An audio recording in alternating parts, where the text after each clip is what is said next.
against the orthodoxies of the time. Second, people who use unconventional methods are very hard to fight. The classic direct route, the use of force and strength, does not work. You must use indirect methods to combat indirection. Fight fire with fire, even at the cost of going dirty yourself. To try to stay clean out of a sense of morality is to risk defeat. The chapters in this section will initiate you into the various forms of the unorthodox. Some of these are strictly unconventional, deceiving your opponents and working against their expectations. Others are more political and slippery, making morality a strategic weapon, applying the arts of guerrilla warfare to daily life, mastering the insidious forms of passive aggression. And some are unapologetically dirty, destroying the enemy from within, inflicting terror and panic. These chapters are designed to give you a greater understanding of the diabolical psychology involved in each strategy, helping to arm you with the proper defense. Chapter 23. Weave a seamless blend of fact and fiction. Misperception strategies. Since no creature can survive without the ability to see or sense what is going on around it, you must make it hard for your enemies to know what is going on around them, including what you are doing. Disturb their focus and you weaken their strategic powers. People's perceptions are filtered through their emotions. They tend to interpret the world according to what they want to see. Feed their expectations. Manufacture a reality to match their desires, and they will fool themselves. The best deceptions are based on ambiguity, mixing fact and fiction so that the one cannot be disentangled from the other. Control people's perceptions of reality, and you control them. The false mirror. On November 3, 1943, Adolf Hitler had a document distributed to his top generals, Directive 51, which discussed his conviction that the Allies would invade France the following year and explained how to beat them. For years, Hitler had depended on a kind of intuition in making his most important strategic decisions, and time and again his instincts had been right. The Allies had tried before to make him believe that an invasion of France was imminent, but each time Hitler had seen through the deception. This time, he was not only sure that the invasion was coming, he felt he knew exactly where it would come. The Pas-de-Calais, the region of France along the English Channel that was the country's closest point to Britain. The Pas-de-Calais had a number of major ports, and the Allies would need a port to land their troops. The region was also where Hitler planned to place his V-1 and V-2 rockets, soon to be operational. With these jet-propelled unmanned missiles so close to London, he could bomb Britain into submission. The English knew he was putting missiles there, and that provided them yet another reason to invade France at the Pas-de-Calais before Hitler could begin his bombing campaign. In Directive 51, Hitler warned his commanders to expect the Allies to wage a major deception campaign to cloak the time and place of the invasion. The Germans had to see through these deceptions and repel the landing. And despite recent setbacks in the German war effort, Hitler felt supremely confident they could. Several years earlier, he had commissioned the construction of the Atlantic Wall, a line of forts up and down the coast from France to Norway, and he had over 10 million soldiers at his disposal, 1 million of them in France alone. The German armaments industry was churning out ever more and better weapons. Hitler also controlled most of Europe, giving him enormous resources and endless options for moving his troops here and there. Finally, to invade France, the Allies would need a massive armada, which, once assembled, would be impossible to conceal. Hitler had infiltrated agents into all levels of the British military who supplied him with excellent intelligence. They would forward to him the time and location of the invasion. The Allies would not surprise him. And once he had defeated them on the shores of France, England would have to sue for peace. Roosevelt would certainly lose the upcoming U.S. presidential election. Hitler could then concentrate his entire army against the Soviet Union and finally defeat it. In truth, the invasion of France was the opportunity he craved to turn the war around. Hitler's commander in Western Europe was Field Marshal Gerd von Rundstedt, Germany's most respected general. To further solidify the defensive position in France, Hitler made General Erwin Rommel the commander of the forces along the French coast. Rommel proceeded to make improvements in the Atlantic Wall, turning it into a devil's garden of minefields and fire zones. Rommel and Rundstedt also asked for more troops to ensure that the Germans could repel the Allies at the water's edge. But the Führer denied their request. Hitler had lately come to mistrust his top staff. In the past few years, he had survived several assassination attempts that had clearly originated among his officers. His generals were increasingly arguing with his strategies, and in his mind, they had botched several battles in the Russian campaign. He saw many of them as incompetents or traitors. He began to spend less time with his officers and more time holed up in his Bavarian mountain retreat at Berchtesgaden with his mistress Eva Braun and his beloved dog Blondie.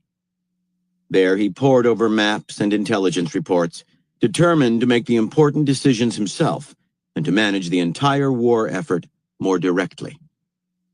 This caused a change in his way of thinking. Instead of making quick, intuitive choices, he was trying to foresee every possibility and was taking longer to make up his mind. Now he thought Rommel and Rundstedt, in their request for more troops to be transferred to France, were being overly cautious and even panicky. He alone would have to foil the Allied invasion. It was up to him to see through his generals' weaknesses and the enemy's deceptions. The only downside to this was that his workload had increased tenfold, and he was more tired than ever. At night, he took sleeping pills. By day, whatever he could get his hands on to keep him alert. Early in 1944, key information arrived in Hitler's hands. A German agent in Turkey stole classified documents confirming that the Allies would invade France that year. The documents also indicated plans for an imminent invasion of the Balkans. Hitler was particularly sensitive to any threats to the Balkans, a valuable source of resources for Germany. A loss there would be devastating. The threat of such an attack made it impossible to transfer troops from there to France. Hitler's agents in England also discovered plans to invade Norway, and here Hitler actually reinforced his troops to ward off the threat. By April, as Hitler pored over intelligence reports, he began to feel increasingly excited. He discerned a pattern in the enemy activity. As he had thought, everything pointed toward an invasion of the Pas-de-Calais. One sign particularly stood out: indications of an enormous army forming in southeastern England under the command of General George Patton. This army, called FUSAG, 1st United States Army Group, was clearly positioned for a crossing to the Pas-de-Calais. Of all the Allied generals, Hitler feared Patton the most. He had proven his military skill in North Africa and Sicily. He would be the perfect commander for the invasion. Hitler demanded more information on Patton's army. High-flying reconnaissance planes photographed enormous military camps, docking equipment, thousands of tanks moving through the countryside, a pipeline being built to the coast. When a captured German general who had been imprisoned in England was finally repatriated, he caught glimpses of massive activity in the FUSAG area on his trip from his internment camp to London. Agents in Switzerland reported that every map of the Pas-de-Calais area had been mysteriously bought up. The pieces of a giant puzzle were coming together. Now only one question remained. When would it happen? As April turned to May, Hitler was deluged with all kinds of conflicting reports, rumors, and sightings. The information was confusing, taxing his strained mind, but two nuggets of intelligence seemed to clarify the picture. First, a German agent in England reported that the Allies would attack Normandy, southeast of the Pas-de-Calais, between June 5th and 7th. But the Germans had strong indications that this man was operating as a double agent. and his report was clearly part of an Allied disinformation campaign. The attack would probably be coming at the end of June or beginning of July, when the weather was generally more predictable. Then, later in May, a series of more reliable German spies spotted Britain's top general, Sir Bernard Montgomery, in Gibraltar and then in Algiers. Montgomery would certainly command a large part of any invading force. The invasion could not be imminent if he was so far away. On the night of June 5th, Hitler pored over the maps.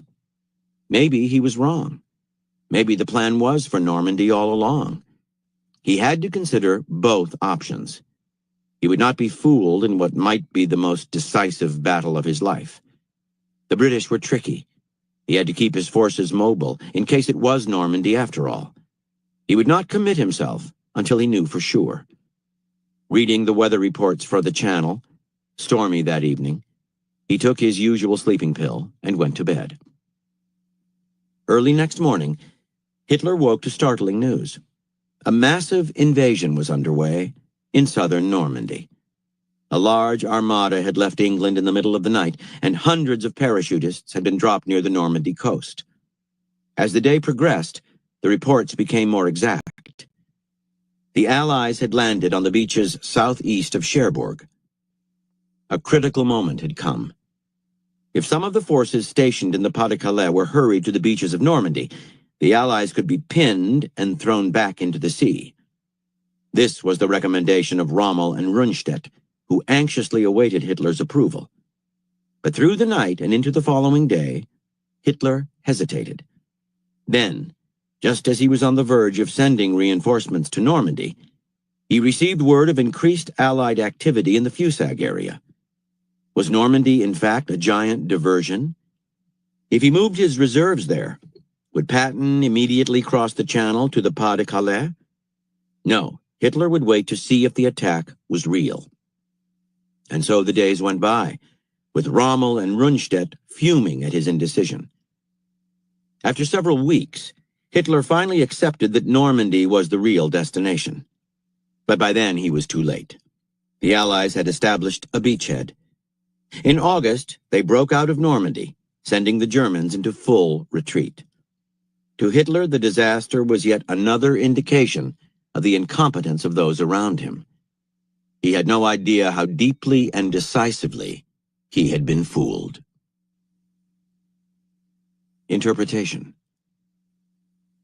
In trying to deceive Hitler about the Normandy invasions, the Allies were faced with a problem. Not only was the Führer suspicious and wary by nature, he knew of previous attempts to mislead him and knew that the Allies would have to try to deceive him again. How could the Allies possibly disguise the actual goal of a vast armada from a man who had reason to believe they would try to mislead him and was scrutinizing their every move? Fortunately, British intelligence had been able to provide the planners of the D-Day landings, including Prime Minister Winston Churchill, with information that would prove invaluable to them. First, they knew that Hitler was growing paranoid. He was isolated and overworked, his imagination overheated. He was prone to emotional outbursts, and he was suspicious of everyone and everything. Second, they knew of his belief that the Allies would try to invade the Balkans before France, and that the landing site in France would be in the Pas-de-Calais. He almost seemed to want these invasions to happen, as proof of his superior reasoning powers and foresight. Fooling Hitler into keeping his forces dispersed across Europe and France would give the Allies a slim margin of time in which to establish a beachhead. The key was to present him a picture composed of many different kinds of evidence that would tell him the Allies were doing just what he had thought they would. But this picture could not be made up of all kinds of flashing signs pointing to the Balkans and the Pas-de-Calais. That would reek of deception. Instead, they had to create something that had the weight and feel of reality. It had to be subtle, a mix of banal truths with little falsehoods stitched in. If Hitler saw that in its outlines it supported his expectations, his overactive mind would fill in the rest. This is how the Allies wove such a picture. By late 1943, the British had secretly identified all of the German agents active in England. The next step was to turn them into unwitting double agents by feeding them false information about Allied plans for an attack on the Balkans and Norway, say, and the massing of a fictional army, commanded by Patton, the American general Hitler so feared, opposite the Pas-de-Calais. This army, FUSAG, existed only in piles of phony paperwork and wireless transmissions that mimicked a normal army.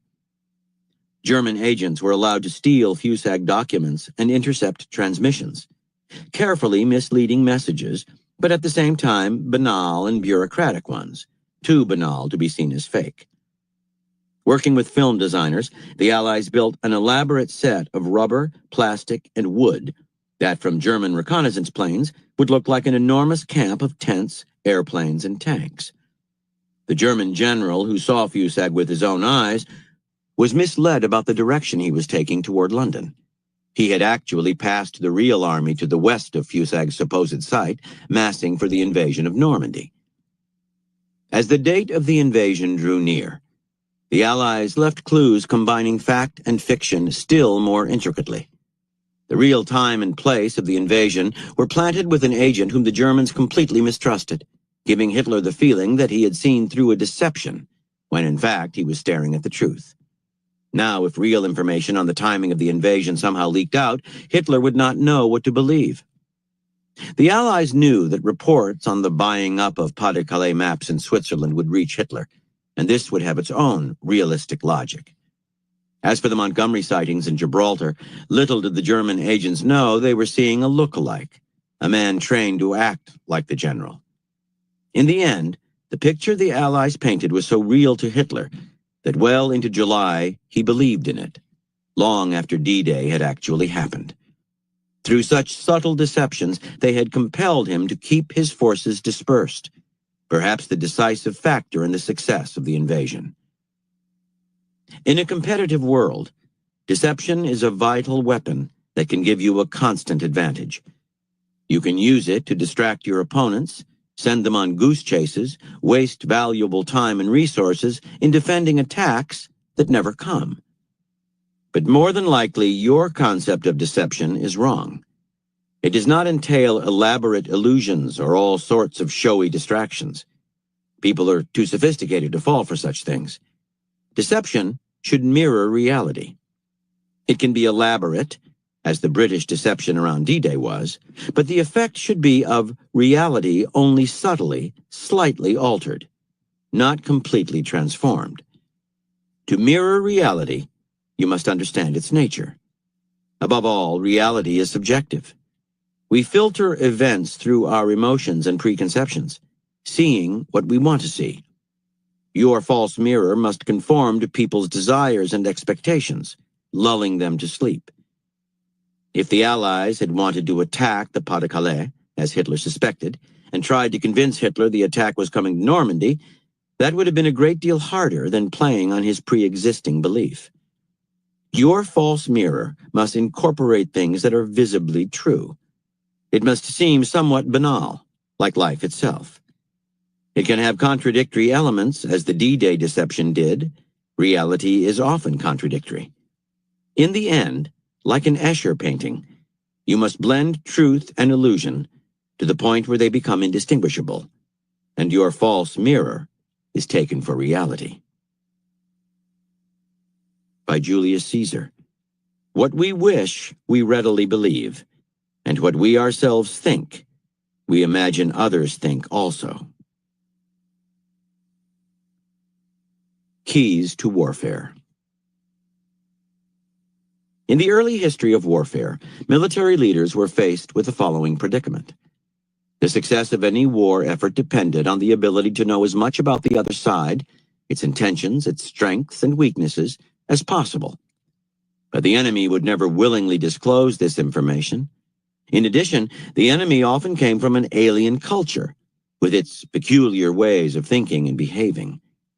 A general could not really know what was going on in the mind of the opposing general. From the outside, the enemy represented something of an impenetrable mystery. And yet, lacking some understanding of the other side, A general would be operating in the dark. The only solution was to scrutinize the enemy for outward signs of what was going on within. A strategist might count the cooking fires in the enemy camp, for example, and the changes in that number over time. That would show the army's size and whether it was increasing as reserves arrived or decreasing as it was split, or perhaps as soldiers deserted. To see where the army was heading or whether it was readying for battle, he would look for signs of movement or changes in its formation. He would try to get agents and spies to report on its activities from within. A leader who picked up enough of these signs and deciphered them correctly could piece together a reasonably clear picture. The leader also knew that just as he was watching the other side was doing the same with him. In pondering this back-and-forth game of reading appearances, certain enlightened strategists in cultures around the world had a similar epiphany. Why not deliberately distort the signs the enemy was looking at? Why not mislead by playing with appearances? If the enemy is counting our cooking fires, just as we are counting theirs, why not light more fires, or fewer, to create a false impression of our strength? If they are following our army's every move, why not move it in deceptive patterns, or send part of it in a direction as a decoy? If the enemy has sent spies and agents into our ranks, why not feed them false information? An enemy that thinks it knows our size and intentions, and is unaware that it has been misled, will act on its false knowledge and commit all kinds of mistakes. It will move its men to fight an enemy that is not there. It will fight with shadows. Thinking in this way, these ancient strategists created the art of organized deception, an art that would eventually filter beyond warfare into politics and society at large.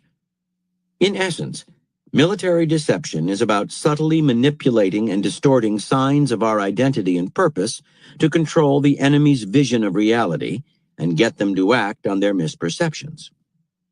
It is the art of managing appearances, and it can create a decisive advantage for whichever side uses it better. In war, where the stakes are so high, there is no moral taint in using deception. It is simply an added weapon to create an advantage, much as some animals use camouflage and other tricks to help them survive. To refuse this weapon is a form of unilateral disarmament, giving the other side a clearer view of the field, an advantage that can translate into victory, and there is no morality or goodness in losing a war. We face a similar dynamic in our daily battles in life. We are social creatures, and our happiness, even our survival, depends on our ability to understand what other people are intending and thinking. But because we cannot get inside their heads, we are forced to read the signs in their outward behavior. We ponder their past actions as indications of what they might do in the future. We examine their words, their looks, the tone in their voice, certain actions that seem laden with significance. Everything a person does in the social realm is a sign of some sort. At the same time, we are aware that 1,000 pairs of eyes are in turn watching us, reading us, and trying to sense our intentions. It is a never-ending battle over appearance and perception. If other people can read what we are up to, predict what we are going to do, while we have no clue about them, they have a constant advantage over us that they cannot help but exploit. That is why, in the social realm, we learn from an early age to use deception.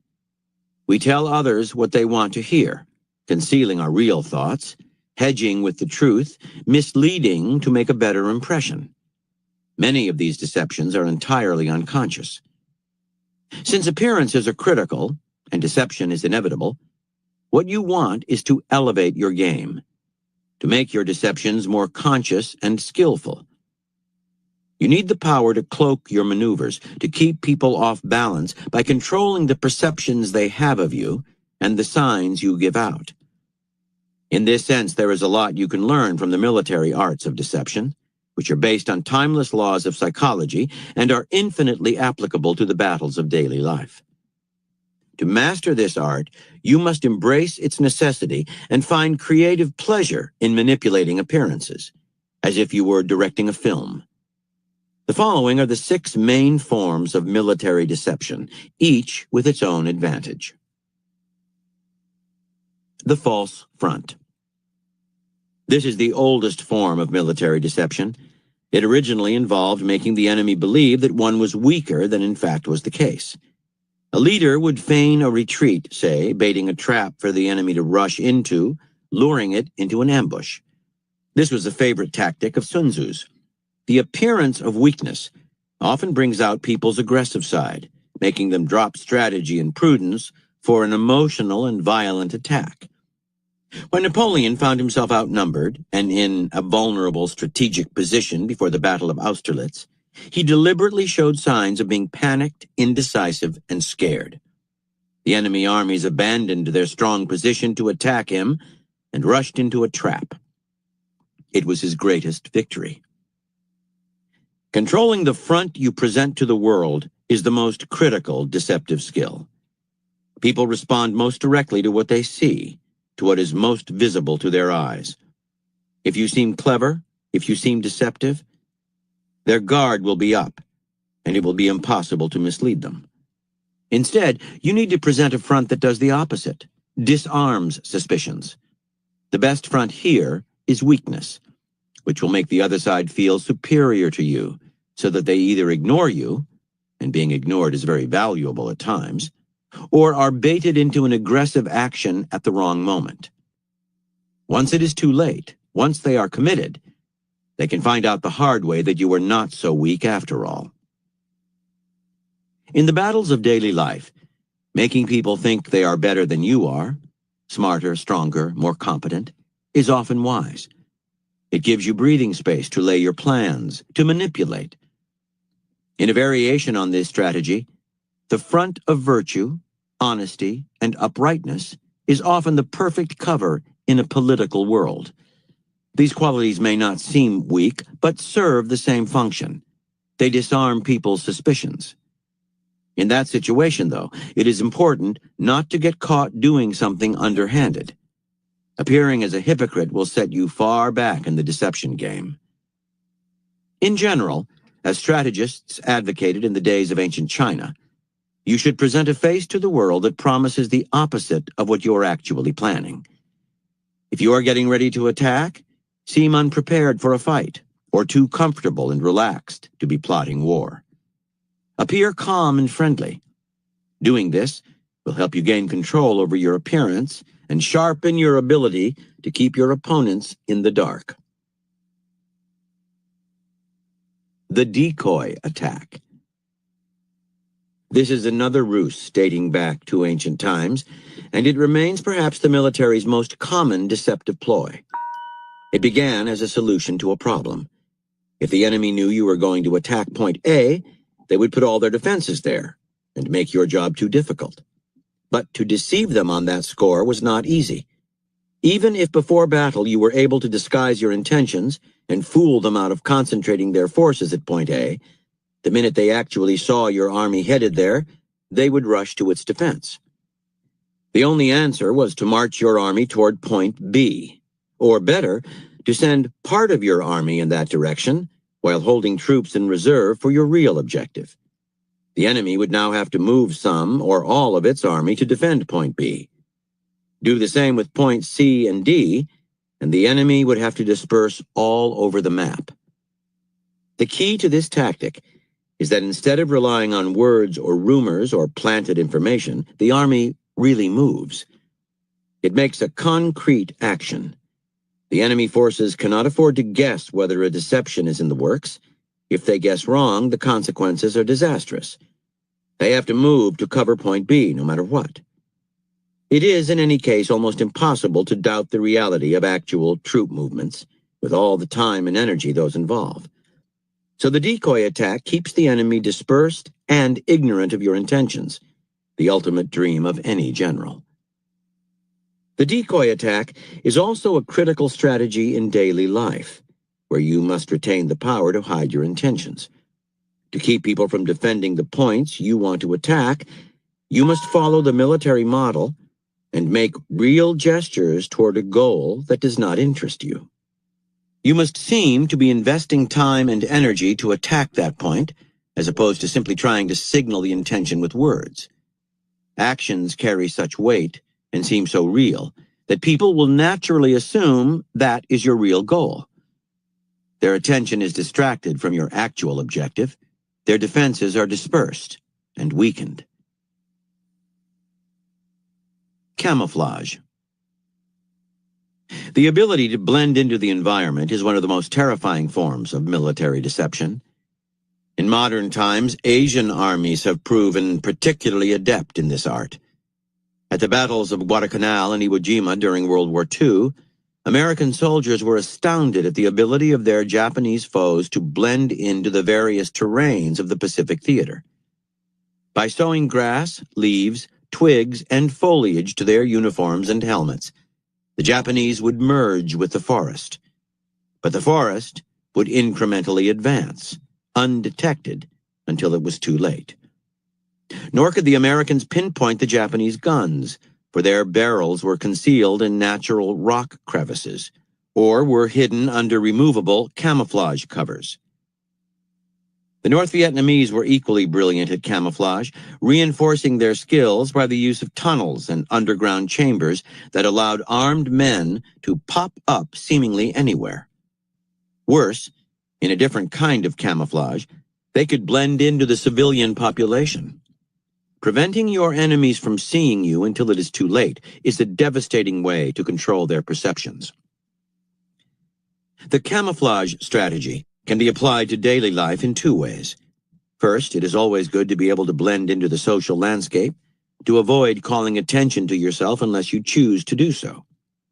When you talk and act like everyone else, mimicking their belief systems, when you blend into the crowd, you make it impossible for people to read anything particular in your behavior. Appearances are all that count here. Dress and talk like a businessman, and you must be a businessman. That gives you great room to move and plot without being noticed. Like a grasshopper on a leaf, you cannot be picked from your context, an excellent defense in times of weakness. Second, if you are preparing an attack of some sort and begin by blending into the environment, showing no sign of activity, your attack will seem to come out of nowhere, doubling its power. The hypnotic pattern.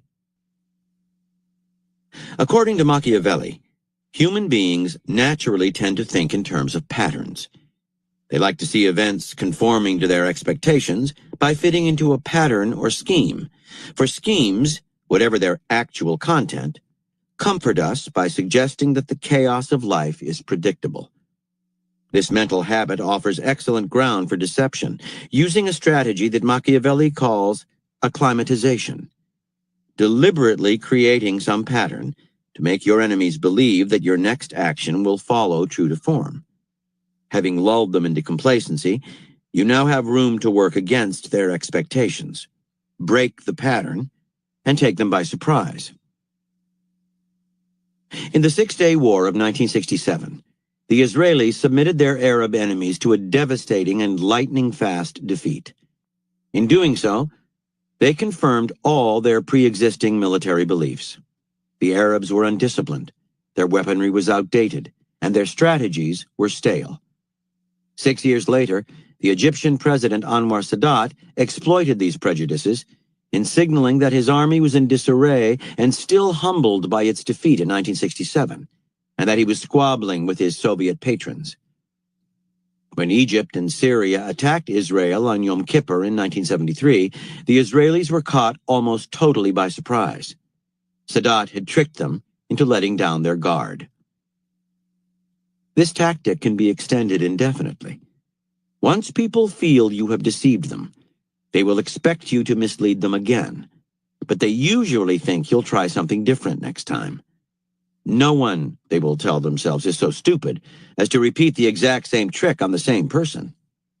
That, of course, is just when to repeat it, following the principle of always working against your enemy's expectations. Remember the example of Edgar Allan Poe's short story, The Purloined Letter. hide something in the most obvious place, because that is where no one will look. Planted information. People are much more likely to believe something they see with their own eyes than something they are told. They are more likely to believe something they discover than something pushed at them. If you plant the false information you desire them to have with third parties in neutral territory, when they pick up the clues, they have the impression they are the ones discovering the truth. The more you can make them dig for their information, the more deeply they will delude themselves. During World War I, in addition to the infamous standoff on the Western Front, the Germans and the British fought a lesser-known battle for control of East Africa, where both sides had colonies. The man in charge of English intelligence in the area was Colonel Richard Meinerzhagen, and his main rival on the German side was an educated Arab. Meinerzhagen's job included feeding the Germans misinformation, and he tried hard to deceive this Arab, but nothing seemed to work. The two men were equals at the game. Finally, Meinerzhagen sent his opponent a letter. He thanked the Arab for his services as a double agent and for the valuable information he had supplied to the British. He enclosed a large sum of money and entrusted the letter's delivery to his most incompetent agent. Sure enough, the Germans captured this agent en route and found the letter. The agent, under torture, assured them that his mission was genuine, because he believed it was. Meinerzhagen had kept him out of the loop. The agent was not acting, so he was more than believable. The Germans quietly had the Arab shot. No matter how good a liar you are, when you deceive, it is hard to be completely natural. Your tendency is to try so hard to seem natural and sincere that it stands out and can be read. That is why it is so effective to spread your deceptions through people whom you keep ignorant of the truth, people who believe the lie themselves. When working with double agents of this kind, it is always wise to initially feed them some true information. This will establish the credibility of the intelligence they pass along. After that, they will be the perfect conduits for your lies. Shadows within shadows. Deceptive maneuvers are like shadows deliberately cast. The enemy responds to them as if they were solid and real, which in and of itself is a mistake. In a sophisticated, competitive world, however, both sides